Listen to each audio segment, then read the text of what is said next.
So we're here at Crown Country Park, which is an embryo syndicate in the Peterborough area. Now it's a really deep clay pit, this, quite an interesting lake, and I've actually been catching quite a few over the last few weeks. So the most important thing in the winter, as at any other time of the year, is location. So the first night I did on this lake, which was at the start of November, I fished in a swim down the bottom end, which gave me a really good view of the lake, as I wanted to sort of see and hear where the fish were holding up. As it transpired, I was at the completely wrong end of the lake, and I ended up seeing them more up this end, out towards the middle. So I made a move, came up here and fished long out to the middle to where I was seeing them show. I was hearing a lot in the nights as well. You know, that's a big edge at this time of year. Stay up as much as you can through the hours of darkness, because there's a lot more going on throughout the hours of darkness in the winter months. So the key at this time of the year, as it is at any time of the year, is location. So when I did my first night on here at the beginning of November, I set up in a swim down the bottom end of the lake that gave me a really good view of all the open water. The reason for that being, I wanted to be able to hear or potentially see where the fish were showing and hopefully locate where they were held up.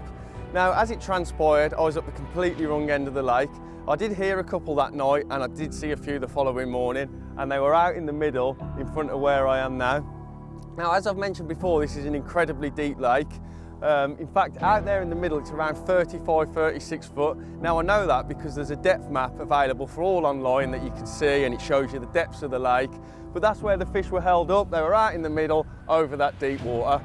So I came in here and I fished out long towards where I'd seen them. And that night I actually caught two, which was a really good start. So after doing that first night in here and catching those two, it became quite apparent there was a lot of fish out here. So what I did at the end of that trip, I decided to bait, and I baited quite heavily. And the baiting has really been the key to the success that I've had over the last few weeks. Now, the bait I've been putting out there, it's not just any old bait. You know, the main factors with bait at this time of the year is they need to be highly digestible, low in saturated fats, and in this case, very visual. There's a lot of depth out there and I want the fish to be able to see it. It's got to be high in attraction.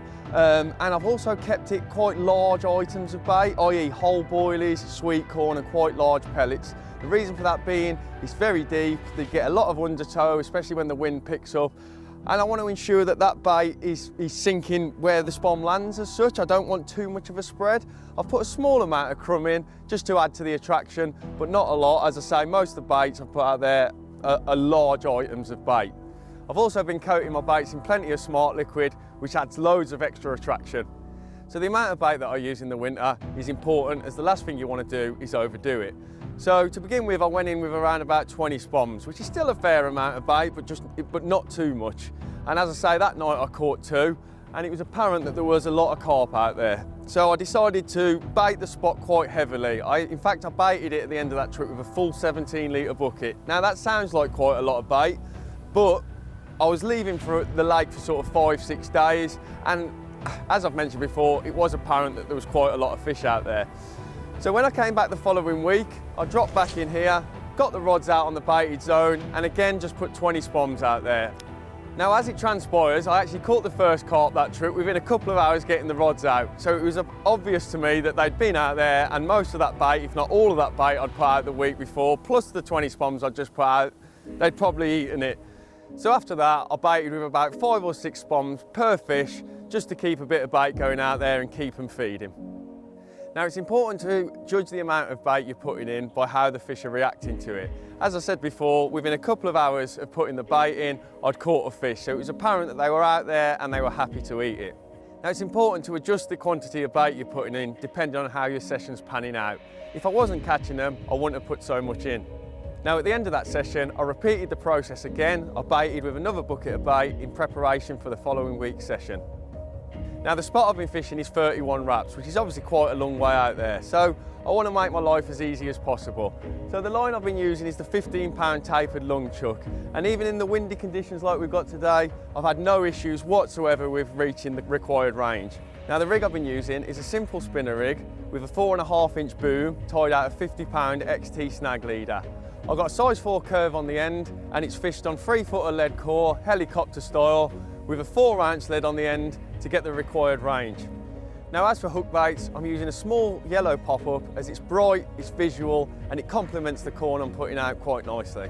Now it's important to wear appropriate clothing in the winter, as if you're not warm, you're not going to be fishing effectively.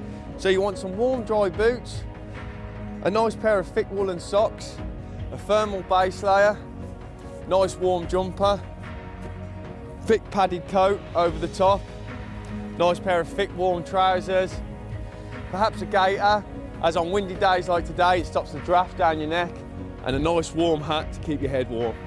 So if you follow these simple steps and you get your location right, get your bait right, wear the appropriate clothing, winter fishing can not only be productive, it can also be enjoyable and comfortable.